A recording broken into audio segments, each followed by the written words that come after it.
Missed an episode of your favorite podcast? Choose from over a decade of content in our archives, not just the latest episode. All free at gcnlive.com. This is your call to action.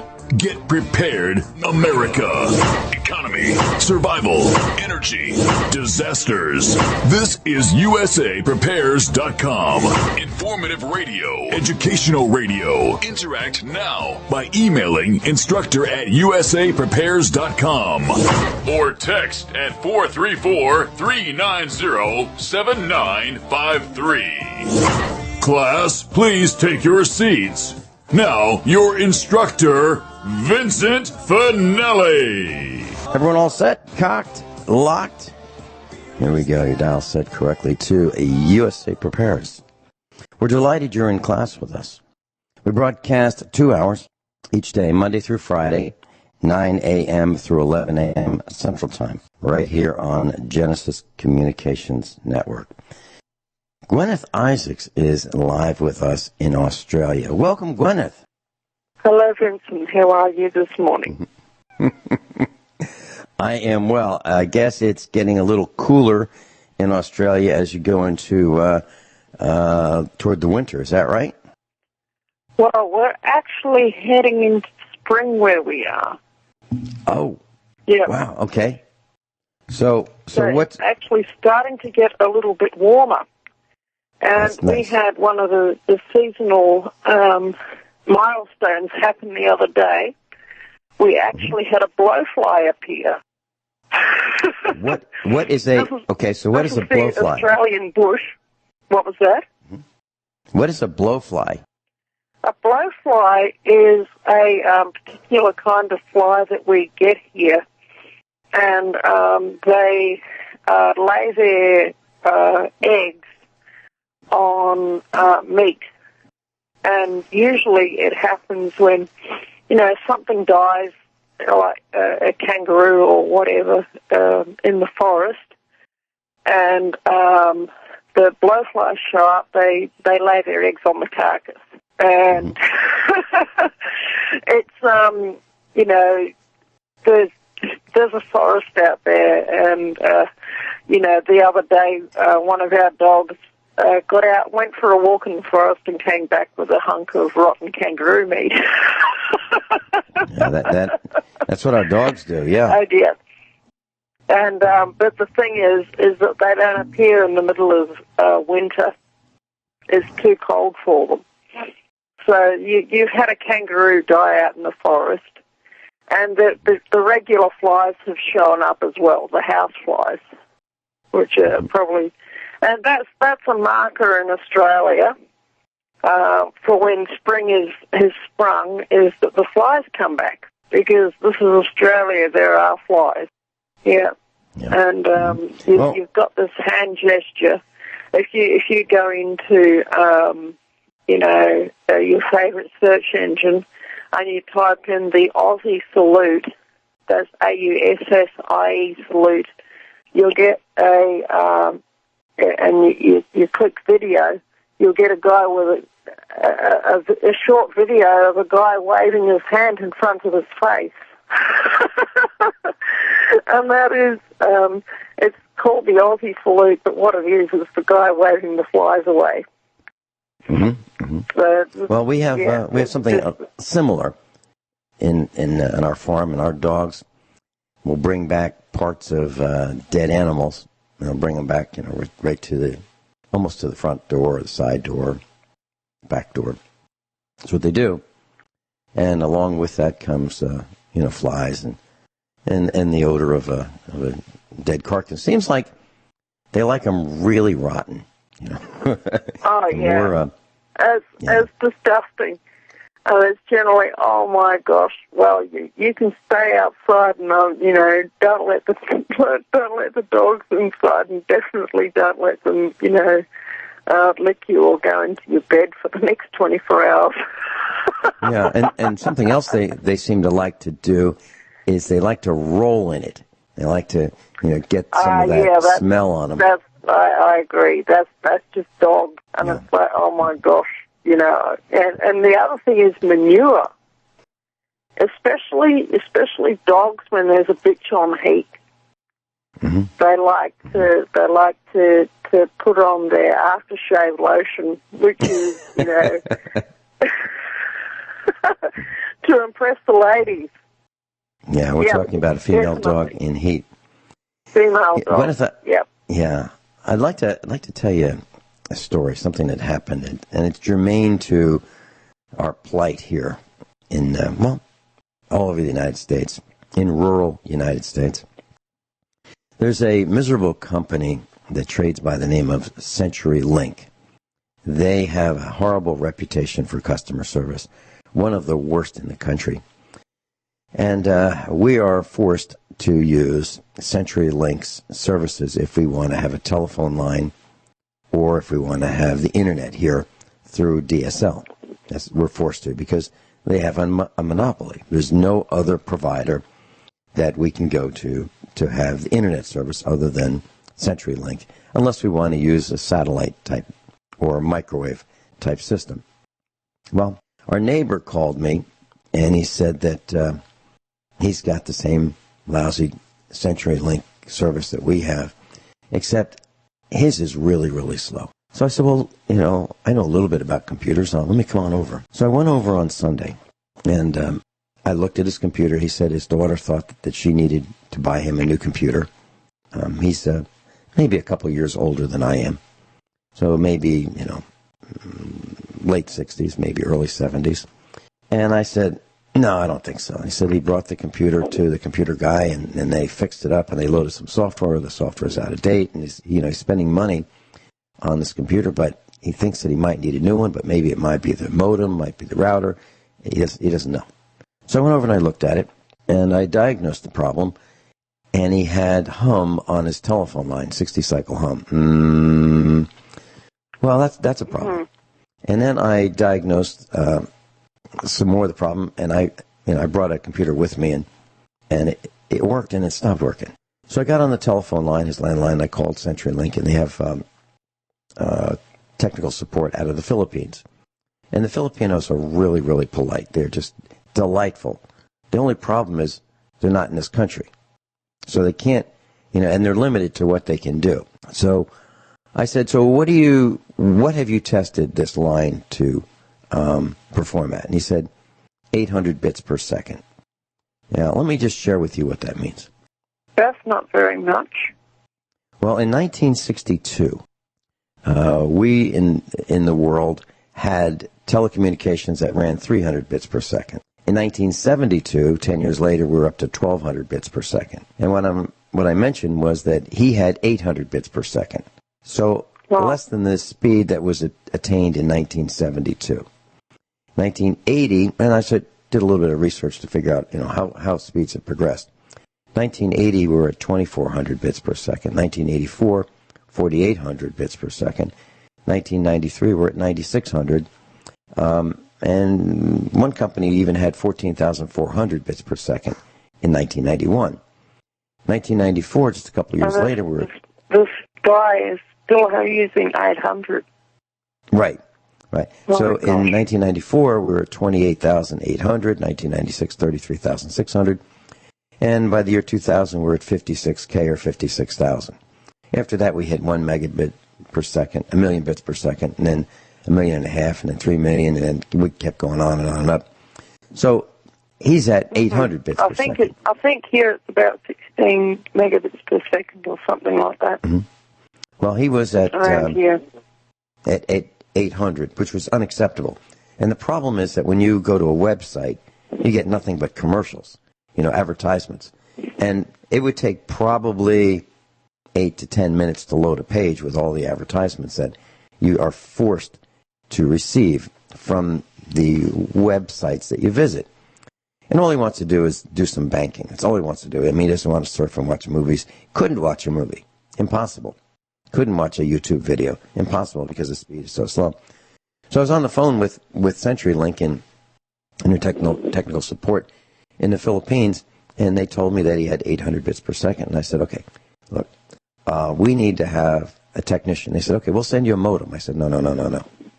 No, we want a technician to come out here. And I couldn't seem to get that message through. So I asked for a supervisor. Got the supervisor, and I said, we would like a technician to come out right away. So it was going to be scheduled for Tuesday. This was Sunday night. And they said, now you'll be there, right? Yes, we'll be here. 8 o'clock in the morning? Yes, we'll be here. You'll be there, right? Yep, 8 o'clock. That's when you want us. We'll be here at 8 o'clock. We're not going anywhere. This is the house where the equipment is. This is where you'll be coming. Okay, you've got the address right. The address is right. Good. Okay, 8 o'clock in the morning. Yep, we'll be here. And CenturyLink was emphatic about us saying, yes, we will be here for your technician. Tuesday came, no technician. Nobody showed up. So our neighbor called last night. He was on the road, and he called me, and he said he drives a truck, and he was way out of state. And he said, Vincent, you're not going to believe this. They didn't show up. Now, a modem showed up. It came through UPS. Yeah, it arrived, but no technician. I said, okay, so here's what you do. You call them up, and you tell them that you want a full month's refund on your CenturyLink service. Actually, 2 full months, because he's paying over $100 a month for a landline and 800 bits per second internet, which is ridiculous. Well, he's going to do it. He's going to do it. So the whole point about this is, class, you need to fight back. You need to take a stand, and you need to say, you know what? We're paying for something that we're not getting. And not only that, they stand us up, and they cost us money, because he could have been on the road earning some money, but instead he was waiting for the CenturyLink technical repair guy who didn't show up. So you can call him, and you can say, I want a month or 2 months, whatever you think is reasonable, as a credit on your phone bill. I do it all the time. Every time our phone quits, as soon as I can, as soon as it comes back to life, I call them up, and I tell them, here's what happened. I document it, and I want half a month or whatever it is, 5 days worth, whatever it is, and I get it. I get it. I get the credits, and I think you can too. So that's how you do it. Yep. And we'll be right back. So standing up for the little guy, the bottom 93%. Guineith Isaacs is with us, and she's live in Australia. And I thought I'd tell another story. And I started to tell Guineith about it during the commercial break. And as I've mentioned, this was never intended. The Finelli family was never intended, when we put a automotive lift in our house, that this would be the neighborhood automotive lift and service company for mechanical work. It was never intended. But what's happened over the last month or 2 or 3, people have shown up and they say, hey, since you've got this equipment, can you help us? And then one thing led to another, and the neighbors talked to neighbors, and so now more and more people are coming to. Their vehicles there every day now. Well, here's what's happened recently. So one of the villagers has a truck, a Chevy truck, and he needed some tires, so he went into the local tire shop, which is about 25-mile trip each way, so 50-mile round trip. And he had all 4 tires the same on his truck, and he has a 4-wheel drive truck.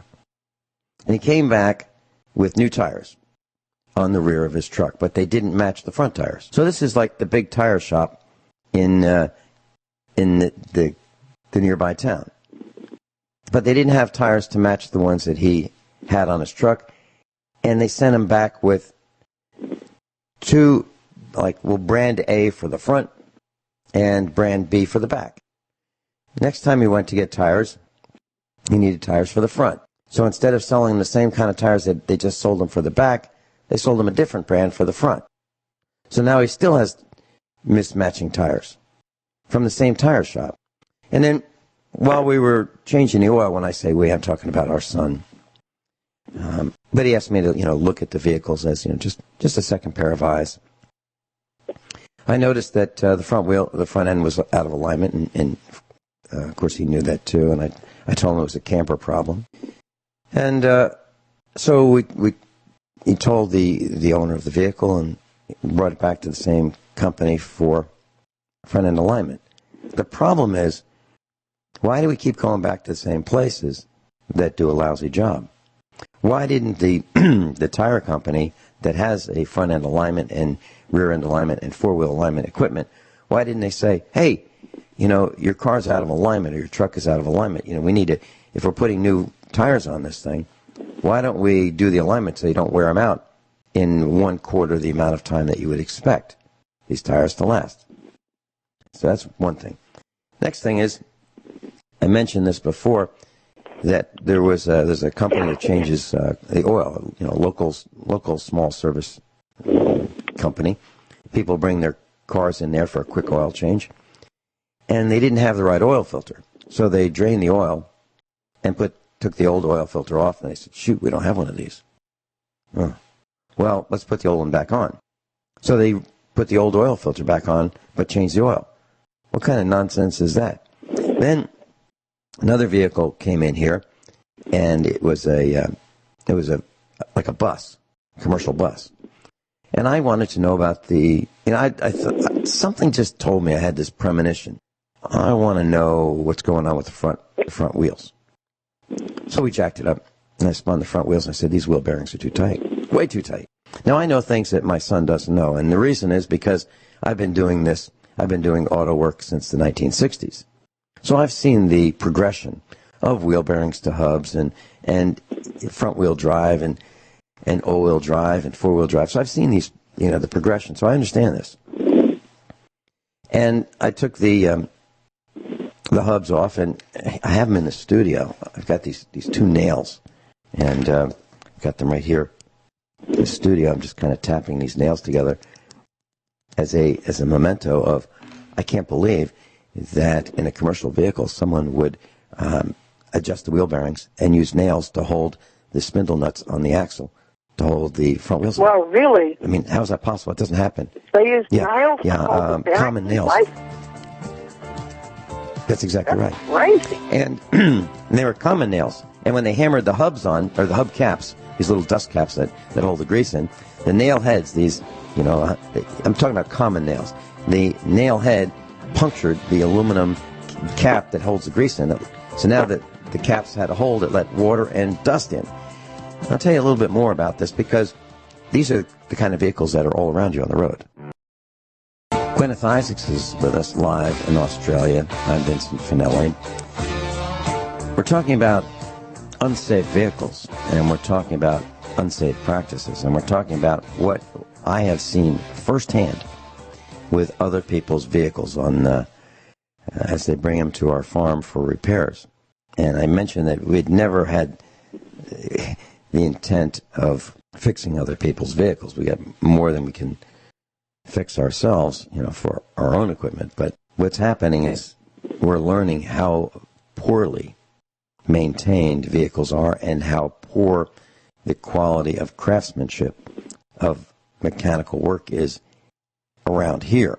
So I mentioned the wheel bearings that were held on this commercial bus by two common nails, and how when the previous person that serviced the wheel bearings just hammered these dust caps, or actually they're called hub caps. And I'm not talking about wheel covers. Wheel covers are different. These are little cue ball size caps that go on the hub of a front axle. When they hammered them on, they penetrated the hub cap and with the nail head and let water in and let dust in, which would cause a premature failure and could cause the wheel to seize. Now imagine driving along and then all of a sudden your front wheel seizes and locks up as if you slammed on the brakes but just on one wheel. You're going to turn whatever direction that wheel is. So if it's the right front wheel, you're going to go to the right. Pretty serious observations that we've made about poor quality work, substandard work. Well, the wheel bearings were too tight. And the reason I went to further examination is we just put a floor jack under it, you know, one of those roller floor jacks, jacked up the front of the bus on one side, and I spun the wheel and I said, whoa, this is way too tight, way too tight. So that, you know, caused further investigation, and I adjusted the wheel bearings and repacked them and used cotter pins, you know, the correct way, and so forth.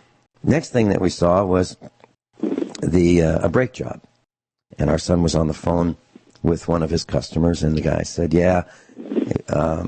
was on the road calling our son on the landline, and he said, I had to put some brake fluid in it because, it was low, and the light came on, the brake light came on, and my son said, well, this is concerning. So what happened? And found out that he put in almost a full bottle of brake fluid. My son said, this is kind of a serious situation. If you've lost that much brake fluid, you've got a leak, pretty big leak. And why don't you bring it over? Well, no, I can't do it. So my son went, told me of the story, and I heard part of the conversation. I said, look, this is a really serious situation. This is the kind of thing that will cause an accident. You have to look at it. So our son said, I'll just go over to his house. Drove over to the owner's house and got under the truck with his flashlight, and brake fluid was leaking out of the passenger rear wheel. So our son brought the truck over here, put it on the lift, took the wheels off. Sure enough, the brake cylinder had failed, and it was leaking brake fluid. But what happened is, not only did that fail, but chunks of the brake lining on the brake shoes on this maybe 12-year-old truck, the brake lining came off and knocked off the brake return springs and tore up the entire brake mechanism. So the rear driver's wheel had no brakes at all. None. And the brake drum was being chewed up quite significantly. So I helped our son, put it all back together, and with new parts, new brake springs, new brake shoes, new wheel cylinders, and it takes two people the way we bleed brakes. And we got it done, and it works perfectly. So that's another case where, a vehicle's driving along down the road and has no rear brakes. Now, why is this? Because the last guy who repaired the brake line that rusted through just replaced a section of the brake line. That's something that we never do. We never use compression fittings. You've got to repair the whole brake line. Right. That's exactly right. Never did it. And when they took the section of the brake line out, the bleeder screws were seized in place, rusted in place, because of the Missouri road salt with beet juice. So the previous mechanic never bled the brakes. So the brakes were always spongy. Always spongy. So that's a couple things that happened wrong. Now these are the tire guys. The guys that replaced the tires, the guys that replaced the section of the brake line and didn't bleed the brakes. So this senior citizen is riding around this truck, pulling a cattle trailer, and he doesn't have adequate rear brakes. Why? Wow. Because yes. Then, there are plenty of other stories about when our son does a 15-minute oil change, it takes him 2 hours.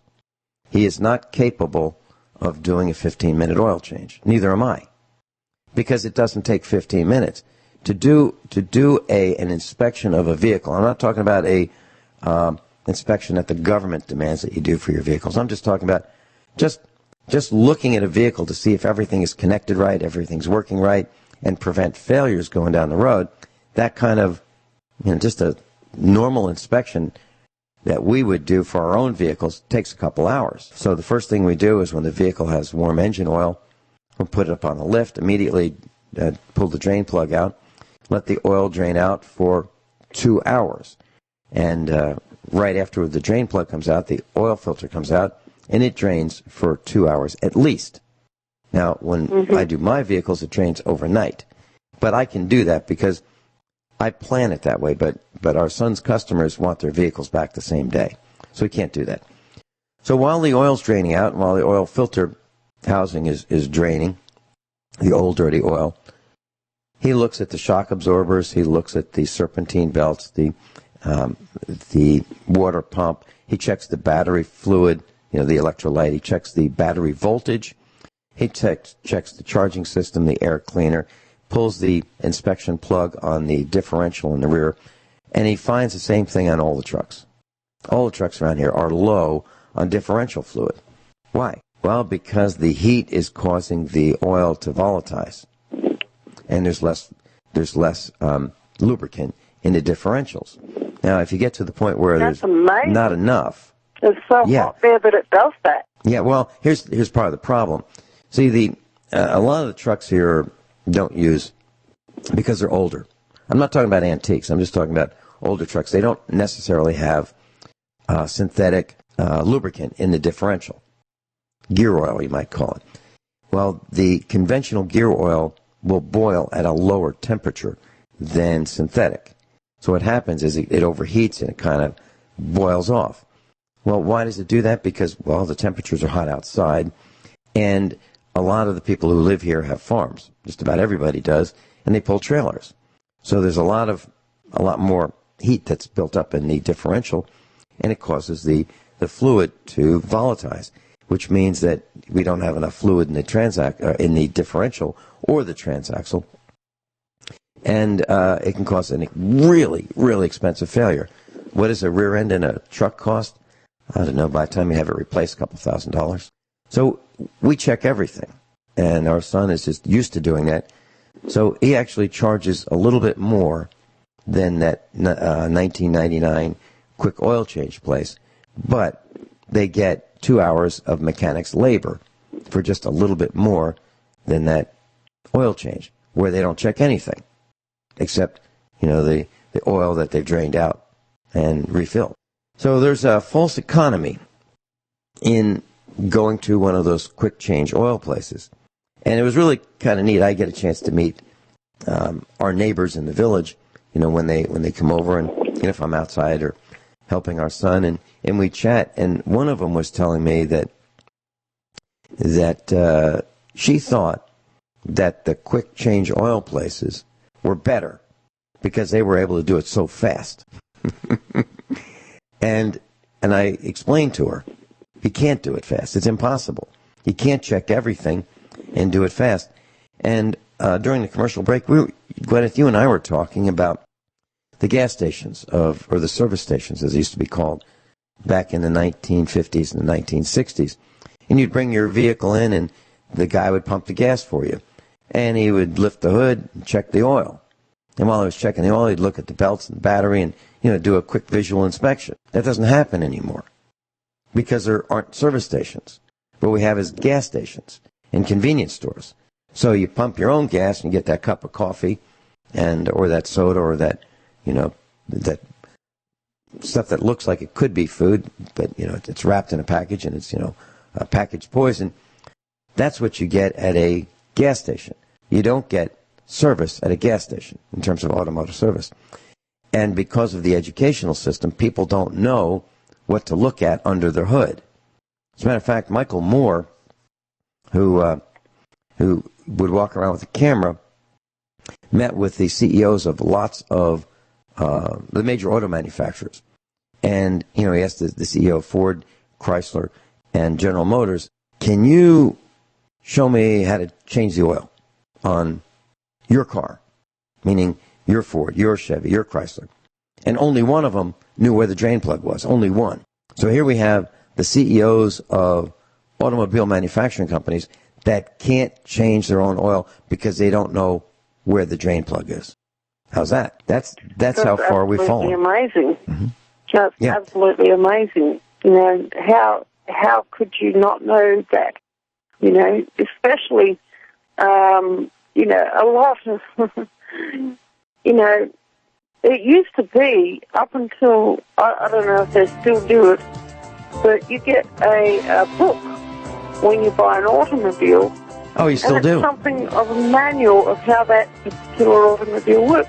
It shows you where the radiator cap is, and it shows you where the oil drain plug is, and so on and so forth. Why can't they look that up in the little book that comes with the motor vehicle? Too hard. Too hard to do that. It requires reading and turning pages. Back to the vehicle situation for just a couple of minutes, maybe the rest of this segment.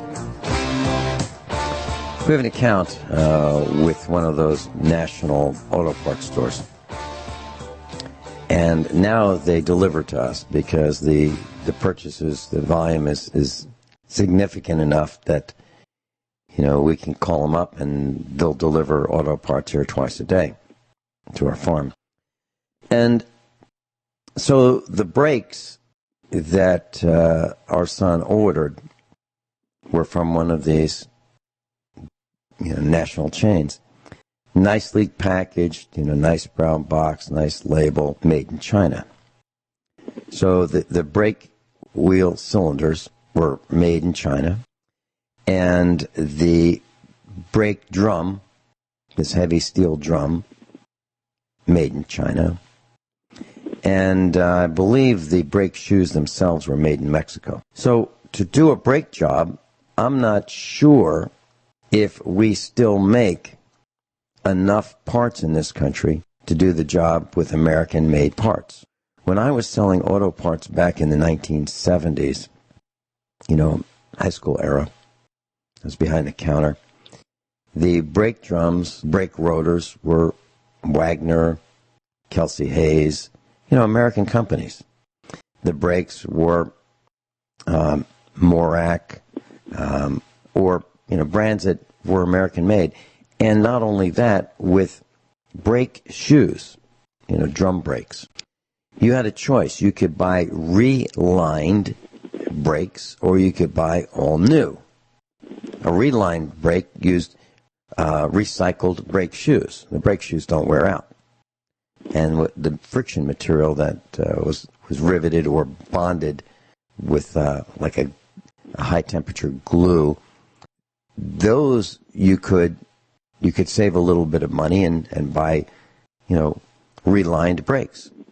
And they were perfectly acceptable because they would use the same materials for the friction surface as new brakes. Well, we don't do that anymore. So if you want brake shoes, no problem. You get new brake shoes. I don't know where you'd get relined brake shoes. So where do all those brake shoes go that we take off vehicles? We throw them away. It's crazy. We used to have a much better attitude toward making vehicles last longer. If you go to YouTube and you look up doing a brake job on drum brakes on a late model Chevy, you'll hear the guy saying, "This is miserable. This is awful. This is horrible. It's just who designed this?" And he's absolutely right. I mean, I'm paraphrasing. Those aren't his exact words. He was a little more colorful. But it used to be kind of easy to do a brake job, and one person could do it. Now, you need special tools because the springs are so hard. It literally took two of us, my son and me, to put one spring on the brake shoes. So it's now a two-person job unless you have this probably $200 tool. So how do you justify this $200 tool if you do, one of these Chevy brake drum jobs, once in a while? So now we've learned that the parts come from China. We've learned that people who do repairs on automobiles use substandard parts. And then when we get to the oil filters, I can tell you that General Motors and Ford and Chrysler have figured out that we don't need to have such a big oil filter. We can use these little tiny oil filters. And I believe the reason is the big oil filters, and I'll use a part number, FRAM PH8A. Well, that's a big oil filter and holds about a quart of oil. Well, if you have a new car and you use a FRAM PH8A or the equivalent size in a General Motors or a Ford filter, you're going to be putting a quart of oil in it with every new car. But if you can drive that oil filter down to 1/4 of the size, you can put a few ounces of oil in that oil filter. Wow. Or half the size, 16 ounces instead of 32. That's not much of a buffer. That's what's going on. Yep. So the oil filters are not as good. However, the manufacturers of the oil filters will say they're better. They're smaller. And they have smaller capacity, and they're less effective in cooling. When we come back, you want to talk about the cops and what they're up to? Yeah. Man, oh man. Love to. Yeah. Guineith Isaacs, and I'll be right back. Everyone all set? Cocked, locked, hour number 2 of USA Prepares. Guineith Isaacs is with us live in Australia, and she was telling me about this police station that they're building. Nice, new, modern police station in Australia. Guineith, please share with our class what you were telling me. It's kind of unbelievable. Okay. They are building a new police station in our little local village. I'd heard of it, and I said to myself, oh, yeah, this will be good. I wonder what they're doing that for. But what I saw this evening, I went into town. There was a Bible study on at the local little church that we go to, and I had to walk from the bus stop around to the church, and I found that I walked past this construction site, and it was it was my son that pointed it out to me. He said, hey, Mum, look, they're building something over there. We can't just cut through that block of vacant land anymore. Which, I mean, the whole community used to cut through this block of vacant land to the point that there was a well-worn track. And I said, well, you are aware that that was probably somebody's land that they owned, and we as a community shouldn't really have been, cutting through it all these years, and they're perfectly entitled to fence it off and build something on it. And he says, yeah, I suppose you're right. And I said, yeah, I'm right. And but anyway, what happened was we walked past this construction site, and we saw the notice. And lo and behold, it was the Victoria Police building their new police station. And when I saw that,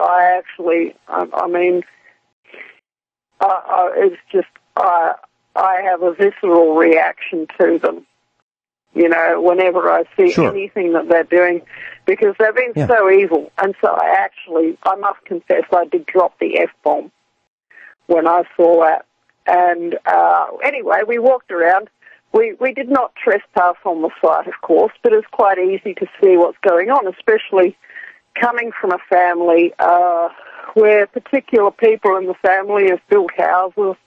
My husband was a painter and decorator, and so, being in the building industry, you can sort of make out from a slab and from the early construction what a building's going to look like. And this building, it seemed to contain a multitude of very, very, very small rooms, maybe 4 or 5 feet wide by about 6 to 8 feet long, and probably around about a dozen of them on a slab that would be around about the same size as a domestic house slab. That's a lot of really, really, really tiny rooms being built into a building that wouldn't be any bigger than a regular 3-bedroom house. Not an American-style 3-bedroom house, an Australian-style 3-bedroom house, okay? Or an older-style American working-class 3-bedroom house. Do you know what I mean, Vincent? Yeah. That's a lot of very, very small rooms. Mm-hmm. And all I can think is, hell, they're building a holding facility there. They're building, about a dozen holding cells in this really, in this building, in this new so-called police station. It's not a police station, it's a holding facility. And this is a town where the town probably has about 900 people living in it. What are they going to need a dozen holding cells for in a town of 900 people? That's a lot of holding cells for such a small town. What are they expecting? And the thing is, it is built directly opposite the Lions Club Hall, which is the only public hall available for hire, and it's built about 100 metres down the road from the church that, like I say, my son and I sometimes attend. And this church has one of the only other halls available for hire in the town. So they have deliberately situated this police station where it is to monitor two of the only halls for hire in the whole town, in my humble opinion. And, you know, my response was just visceral, you know, because I could see what they're doing.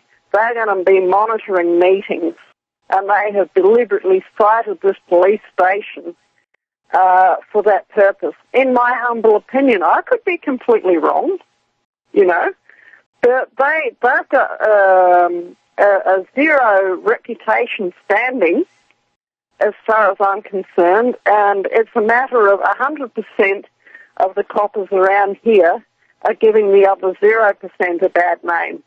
It's not even Absolutely. the 99% of the coppers. Yeah, None of them are decent people. I've been saying 99% are giving the rest a bad name. Yeah, so you're saying it's 100% are giving the rest a bad name. Around here, it's 100%. Yeah. There's no good ones. Mm-hmm. Now, you use the word evil. You use the word evil. Evil? When you're, yeah. Evil, they are. Well, I just want to share with our class some synonyms for the word evil. Now, this is right from the internet, okay? Evil, wicked, bad, wrong, immoral, sinful, foul, vile, dishonorable, corrupt, depraved, reprobate, villainous, nefarious, vicious, malicious, malevolent, sinister, demonic, devilish, diabolical, fiendish, dark, monstrous, shocking, despicable, atrocious, heinous, odious, contemptible, horrible, low down, dirty. Those are just some of the synonyms for evil, and I absolutely agree with you. Many years ago, you were mentioning that, you know, why would they need so many rooms? And just something kind of humorous came to my mind. There's a great comedian. His name was Benny Hill, and he was out of England. Oh, he's one of my dad's favorite comedians. absolutely brilliant comedian. He lived from 1924 to 1992. And Benny Hill did lots of these skits. And, class, you can look him up, Benny space Hill. You'll find lots of his skits on YouTube. But we should point out that it's adult content. Yeah. But, you know, there's no profanity, but, you know, there are women in scantily clad women, and he's this lecherous character in his skits. Well, anyway, it's quite humorous, and it's not funny. It is, and I think you might find it the same, class. It's traditional bawdy British humor. Yeah. And so Benny Hill in one of his skits was playing the head of a crime organization. And he was having the annual syndicate meeting. And he was at, you know, like the chairman of the syndicate, the head of the syndicate. And he was talking about the business. And he said, you know, the business is growing. Actually, it's the only business that's growing in England. And that's what comes to mind. So in what you're saying is that the policing seems to be a business that is growing in England and in Australia and in the United States. That's what I'm seeing. It's an industry, and they describe themselves as an industry. Yeah. When I was there was some sort of change that happened.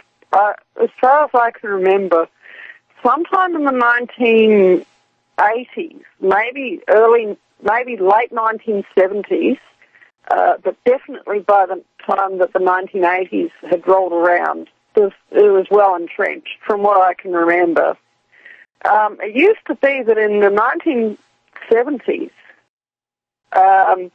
industries actually made something. If you had an industry, then you were actually manufacturing something, and you were actually doing some sort of good on this earth. So back in the day, they didn't even really describe the restaurant trade as an industry. They would describe it as a trade. Okay? But these days, they have the advertising industry, they have the policing industry, they have the teaching industry, and, none of them really create anything, really. I mean, advertising helps to sell those things that are made, but, apart from ads, it doesn't really make anything. You know what I mean? And yes. Policing certainly doesn't make anything. Teaching, all that it makes is, as far as I can see these days, is people who don't know how to do anything. That's right. So there's a television series that you can watch on Netflix, and it's called Blue Bloods. And it's about this family, of the grandfather, the father, the son, and so forth, multi-generational family of cops. And so the grandfather was the former police commissioner in this Blue Blood series, with Tom Selleck as one of the main characters. So his father was a former police commissioner. Tom Selleck was the current commissioner. His son was a detective. His other son, a beat cop, and his daughter was the assistant DA. And they referred to themselves as being in the family business, the police business, the law enforcement business. We'll be right back. Guineith Isaacs is with us, and we're talking about flying. And we're talking about an article on ZeroHedge.com. TSA breaks silence, defends secretive domestic surveillance program. Okay, so we've got air marshals that are flying around on flights, and they're trying to identify exactly who might be a risk for the safety of those on airplanes. And I have in front of me the list of attributes that they look for. So when these armed air marshals are flying, they look for red flags, triggers. What do people do that would cause them to be a person of interest? Are you ready? Here we go. There's a list of many of these triggers that they're interested in. Whether or not passengers fidget. I got to tell you that if I'm on an airplane, I don't really like being in an aluminum tube with a bunch of people I don't know, with a guy who is piloting the airplane, who is in command of whether I can get on or off, or whether I can use the restroom, or whether I can this guy's in charge, okay? And I'm in this aluminum tube with a bunch of people, and we're all breathing stale air. So I got to tell you, I think I'm going to be fidgeting. The next thing they look for is whether or not a person is using a computer on the flight. Well, I don't like to be idle. I don't like to waste time. So I might have a computer on the flight. I just might do that. Whether or not they stare off into space. Well, it looks like I'm, in 3 for 3 here. I just might stare off into space. I actually might stare off into outer space looking out the window. And whether or not they touch their face. Well, sometimes I'm itchy. I guarantee you, everybody touches his or her face. Everybody. Not all the time, but everybody does it. Okay? Exaggerated emotions. Boy, that's 5 for 5. I mean, I have exaggerated emotions on purpose, okay? I mean, when I talk to people, just think of Lieutenant Frank Columbo. Was he exaggerated? That's the character I play. So, yeah, I've got exaggerated emotions. Whether or not the subject has lost or gained weight from the information provided to the authorities. How do we provide the information to the authorities? Exactly when did we do that? I mean, I don't remember ever getting an airplane ticket saying, "Oh, what do you have down for my weight? I just want to make sure you got it right."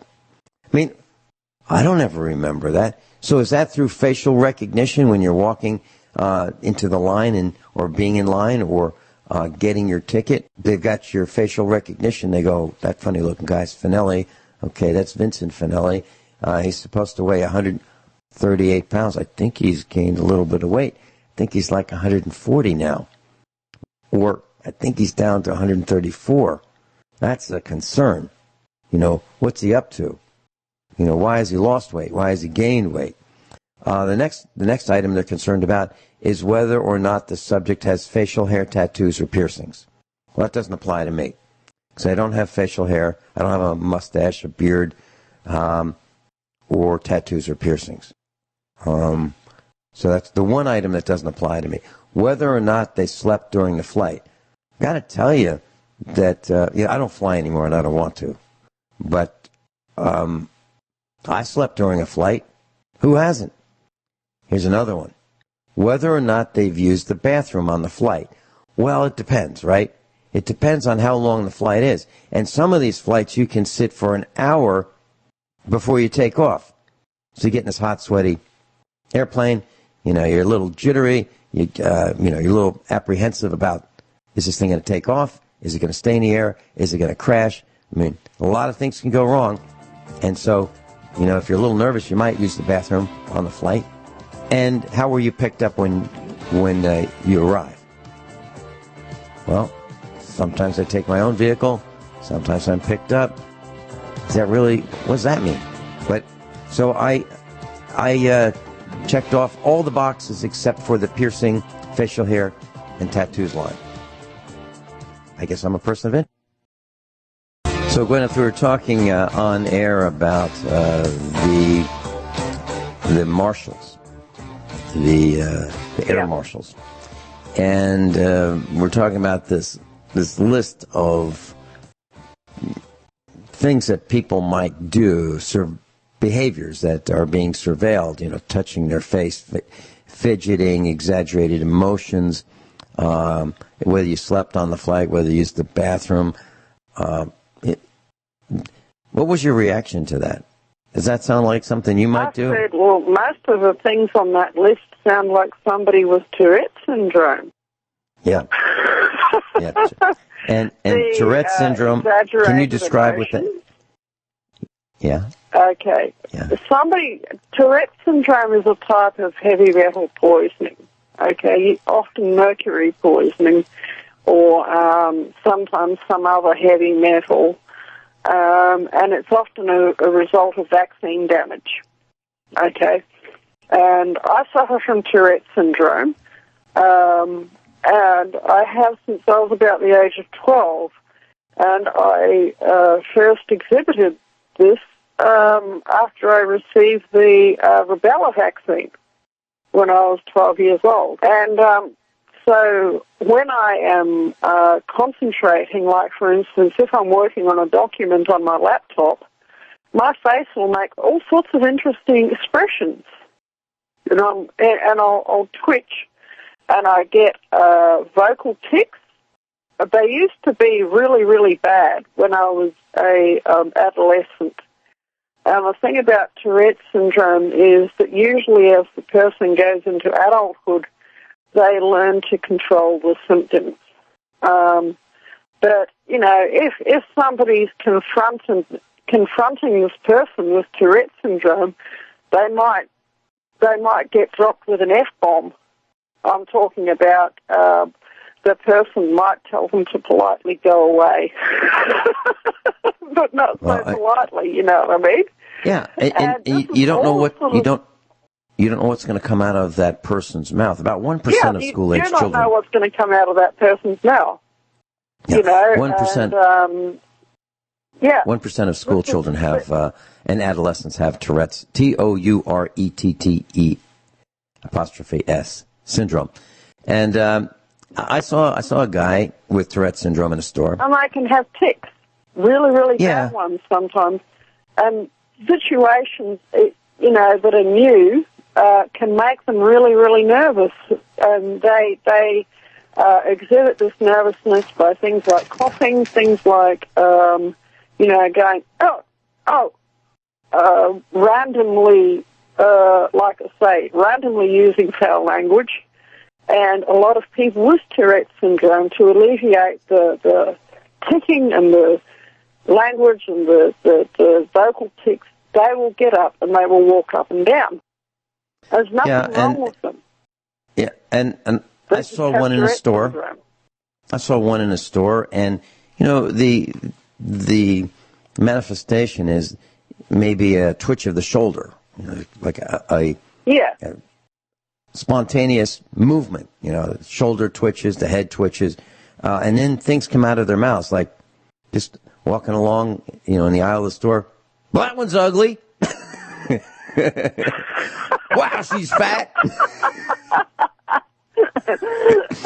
Well, they walk past a newly built police or a police station in the process of being built, and this was my reaction this afternoon. Oh, effing H. Yeah.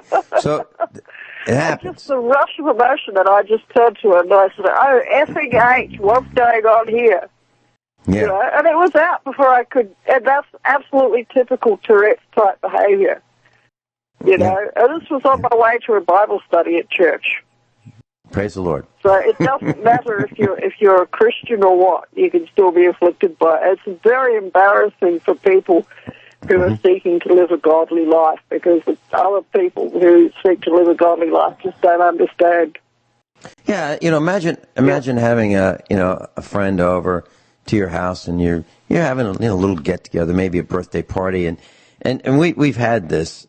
We lived in Virginia, where a bunch of us were born around the same date, and we thought, wouldn't it be nice? We'll just have the neighbors and some other friends over that have birthday within a few days of each other, and it just kind of, it wasn't really a birthday party, but it was just a reason to get the neighbors together. And imagine having a situation like that, where you're in the kitchen, you're milling around, and you're having cheese and wine and cheese or something like that, and then one of the guys that you've invited over has Tourette's, and he looks at your wife and says, "Well, she's ugly."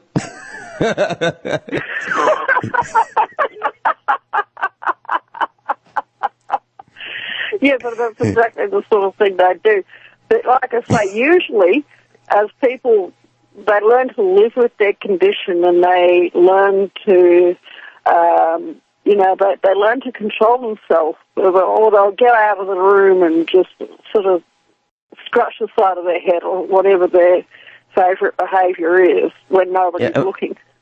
Yeah, and most of them are self-employed, and the reason is you can't have a guy or a gal like that working at Home Depot whistling at pretty girls down the aisle and calling people fat and ugly and cursing them out. Yeah, they tend to be self-employed. But the thing is, it doesn't affect the intelligence, and they're often highly intelligent. Yes. And they are not mentally ill. This is the thing. They're actually not mentally ill. It's the vaccine damage. It's heavy metal poisoning that affects the nervous system, and it tends to get worse if they're put in a stressful situation. Like, for instance, when I was in Geraldton, and I had pedophiles stalking my kids, and the Geraldton police had put totally false, vexatious criminal charges that they were attempting to bring against me. I got it so bad that I was actually paralyzed, and I fell down paralyzed in my mum's driveway. And this paralysis lasted for, I began to get over it after about 2 weeks. I began to get my normal movement back, and then, but all in all, this fit of paralysis lasted about a month, and my speech was slurred. I couldn't walk, and I was in a really, really bad way, because my nervous system basically totally shut down. And I didn't know if I was ever going to be normal again. And, but that is the sort of thing where if you get somebody with Tourette's and they're put under extreme pressure, that's what can happen to them, And what if you had somebody who, had a fear of flying, and they had Tourette's syndrome, and they're sitting in the seat, basically grabbing the side of the seat and tapping their fingers on the side of the seat, manifesting the Tourette's syndrome, where you have to do the tick that you have. It's really, really uncomfortable to not do it. And like I say, as the situation gets more stressful, it becomes more difficult to control the tick, and that's what it's like. Okay, and let's extrapolate that out a little.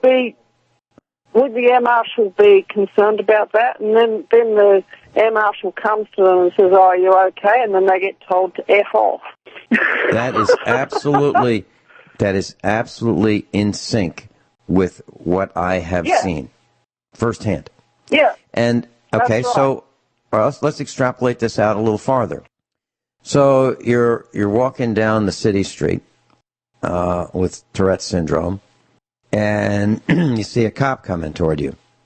And I'm looking at an image of a cop right now, and he's got his blue uniform, he's got his microphone hanging around his neck, he's got sidearm, handcuffs, keys, 2 magazines, taser, and I don't know what else he's got around his back. Okay, he's got all this stuff. You see this guy coming toward you, looking menacing. And with Tourette's syndrome, I can see that person saying something to that cop. I can see it in my mind. Next thing you know, that cop is offended, right? He doesn't say, well, geez, this guy probably has Tourette's and he can't help it. No, that guy is going to be down on the ground, handcuffed, arrested for many things, including resisting arrest, just because he has this Tourette's syndrome. Now, here's a story that ties with that. Not exactly, but it's dailymail.co.uk. Baltimore police officer is suspended after a disturbing video shows him punching and tackling a man who refused to show ID and shouted in the cop's face. So, Deshaun McGuire, 26, claims officer attacked him without provocation. And the video shows the Baltimore police officer punching him and slamming him to the ground. McGuire's lawyer says the same cop arrested him without cause a couple months before. And the police chief suspends the officer with pay as Internal Affairs investigates. So guys walking down the street. Holiday. Yeah. So who's not afraid of the police? I mean, you got to be not paying attention to not be afraid of the police. They are gun-wielding guys and gals with immunity from prosecution. They can kill you, they can shoot you in the back and claim that they were afraid for their lives. It goes on and on and on. There are so many people who have been shot by the cops. It's unbelievable. Now, you think that here's a black guy that got beat up by the cops. Well, the cops were both black. 2 black cops. The one that did the punching was black as well. So it's not like it's a race thing. It's like macho. And I believe they're looking for an excuse to inflict injury and increase their arrest count on We the Villagers. We'll be right back. Okay, Guineith Isaacs is with us. If you'd like to learn more about her, just go to usaprepares.com, click on the Instructors tab, and you'll find a link to Guineith Isaacs. David is holding in Illinois. David, please bear with us very quickly. I've got 2 very quick stories that I'd like to share, and then we'll get to your call. So Los Angeles, according to Yahoo.com, Los Angeles is the first in the U.S. to install a subway body scanner. Okay, so if you want to get on the subway at Union Station in Los Angeles, you will be body scanned. And here's what happened. The Los Angeles subway will become the first mass transit system in the United States to install body scanners that screen passengers for weapons and explosives, officials said on Tuesday. The deployment of the portable body scanners, which project waves, say a different way, which project waves to do full body scanners of passengers walking through the stations without slowing them down. So you can be x-rayed without slowing down. It's going to happen in the coming months. So how does it work? Well, this thing will scan you when you are on the escalator.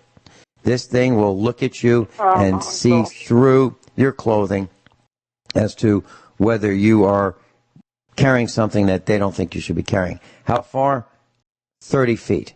They can watch what you're doing 30 feet away, and they can scan more than 2,000 people an hour.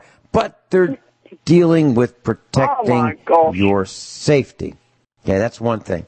They're looking for explosive vests. We're looking for assault rifles. They're going to X-ray the entire population twice a day. What are they going to do when they get massive lawsuits for the cancer that they cause? Very good point. Next story I'd like to share with our class.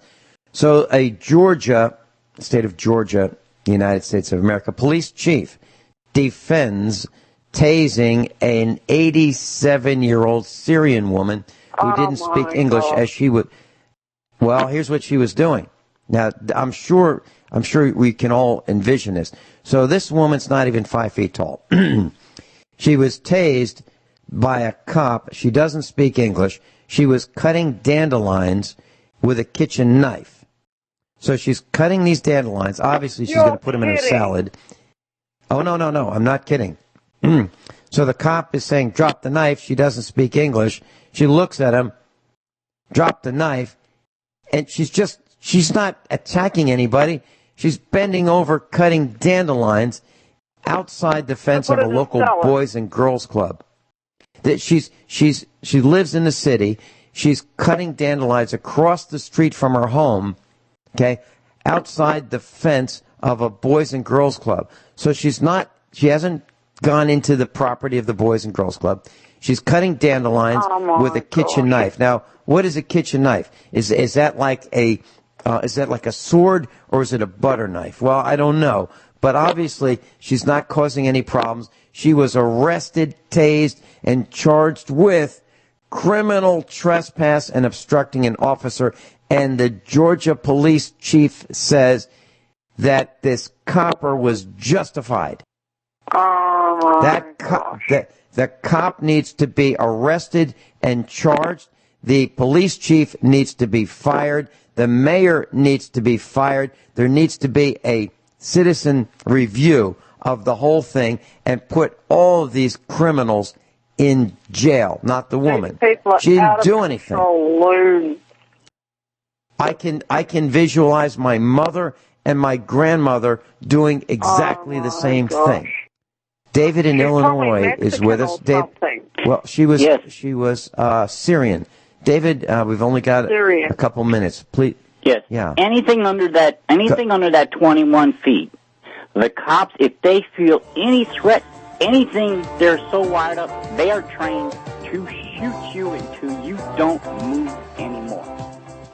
Okay?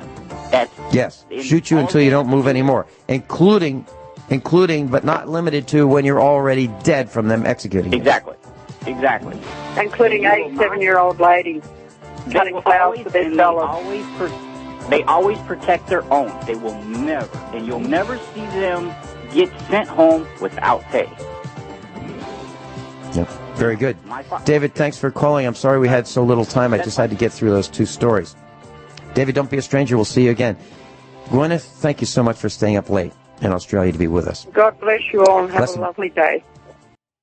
God bless all.